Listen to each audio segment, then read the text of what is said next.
Maybe you're here today, and as you enter Advent season, there's some sort of darkness around in your life. Maybe that darkness is shame and guilt from past mistakes. Let me say to you, my friend, if you're here in darkness today, Jesus is the one who brings light. So what kind of king would he be? Let me unpack it for you from the text today in Isaiah 9. What kind of king would the promised king be? First of all, he would be a light-bearing king. I love that we just sang Shine, Jesus, Shine. Wow, those lyrics were so on point with our passage today. Look back at verse 2 of Isaiah 9. The people who walked in darkness have seen a great light. Those who dwelled in the land of deep darkness, on them a light has shone. Jesus came to be a light-bearing king. The birth of Jesus was like a sunrise after a long, dark night, and so his return will be also. Our world today is a dark, dark place in so many ways, but Jesus brings light now through his church, and he will bring light fully and finally in his coming. Look over in John chapter 1. Now, John doesn't give us a nativity story like Matthew and Luke do, but John gives us sort of a theological nativity story. Look with me, John chapter 1 and verse 1. In the beginning was the Word, and the Word was with God, and the Word was God.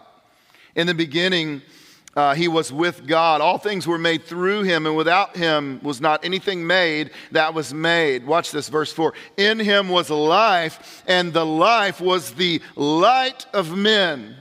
I love verse 5.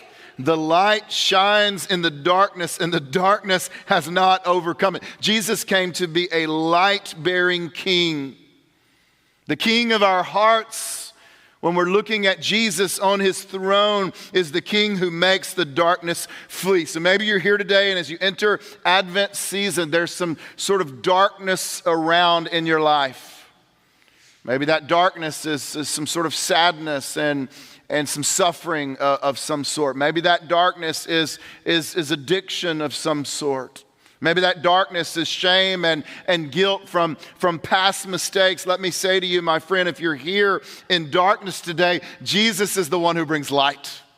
Jesus can light it up and set you free. He's a light-bearing king. Number 2, he's a wisdom-providing king. Look at verse 6. By the way, next Sunday, I hope you'll be here. This place is going to be packed, every seat. You won't be able to find a place to sit, so get here early. We're going to have Messiah, and this choir, along with a few extra friends next week, they're going to sing every word of the passage that we're reading right now. Look at verse 6.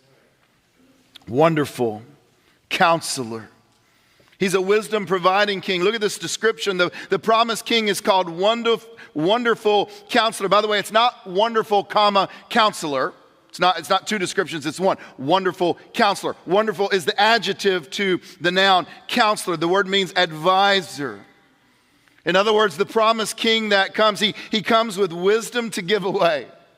Jesus is the all-wise king. In Matthew chapter 13 and verse 54, it says, coming to his hometown, he taught them in their synagogue, and they were astonished and said, where did this man get his wisdom and these mighty works? Everywhere Jesus went, people were amazed at his wisdom. In the final kingdom, Jesus will rule and reign according to true wisdom. He's a wisdom-providing king. You know, our world is supposedly getting smarter, right? In fact, nowadays we have in our pockets what we call smartphones. Smartphones, I think, make us a little dumber, actually, but we have smartphones, and the world is supposedly getting smarter, but at the same time, the world is getting less wise.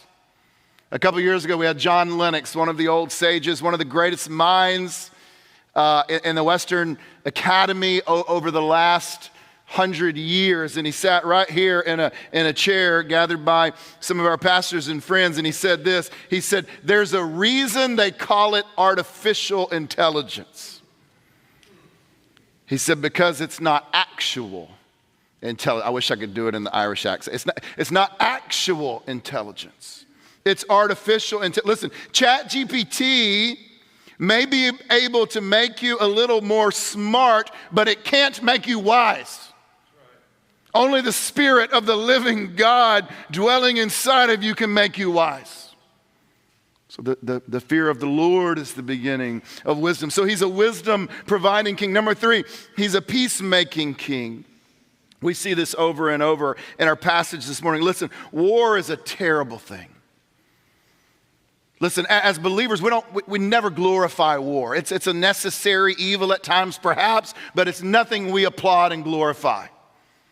War is a terrible thing, and children lose every time.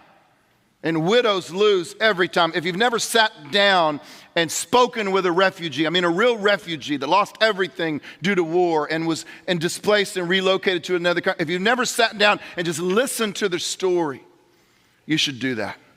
You should do that. War is a terrible thing, and our world longs for peace. We're reminded of the terrible truth that we lack peace globally every day if we're paying attention. But in the Advent, at least we have the promise of peace. There is a peacemaking king who is coming. In verse 4, it talks about, the rod of the oppressor being broken. Verse 5, I love this. Every boot and the trampling warrior in battle tumult and every garment rolled in blood will be burned with fuel for the fire. Verse 6 calls him Prince of Peace. Verse 7 says the increase of his government and peace, there will be no end. He is a peacemaking king. I love Micah 4:3, a great prophecy, messianic. They shall beat their swords into plowshares. Neither will they learn war anymore. Psalm chapter 46 and verse 9, he makes wars cease to the ends of the earth. That hasn't happened yet, right? This Advent in 2025, where we stand in history, it hasn't happened yet, but the hope we have. You know what the word Advent means? It means coming. It means arriving. And so the hope we have in Advent is that it's coming, that peace is arriving one day because he is a peacemaking king. Until then, we're called to be the people of peace. We're called to be the people who love peace, who promote peace, who pray for peace. You might ask this morning, and people have asked it for generations, when will the world have peace? Very simple answer, when the Prince of Peace returns, when the King comes. Number 4, he is a justice securing king. I love this. In verse 7, it says that he will reign, he will establish this kingdom, the throne of David, to establish it and uphold it with justice and righteousness from this time forward. He's a justice securing king. He's a just king. That means his government is good. His government is right. His government is virtuous, and he cares about justice for the weak. We still live in a world today that is cruel and unjust. We look around us and we see many things that cause us to say, that's just not right.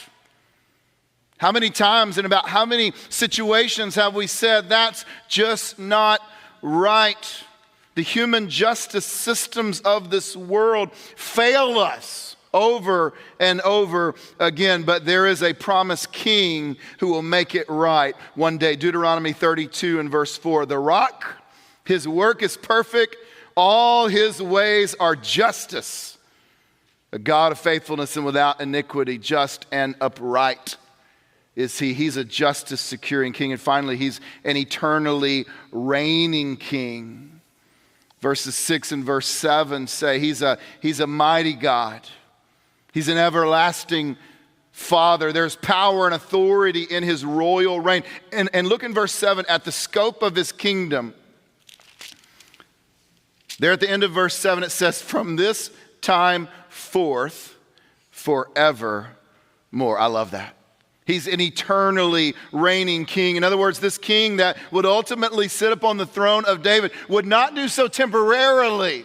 That's what all other kings have done. They lived, they died, their reign came to an end. Not this final king. Not King Jesus. His reign will be eternal. And here's what history has taught us. Kingdoms rise and kingdoms fall. Study the Roman Empire.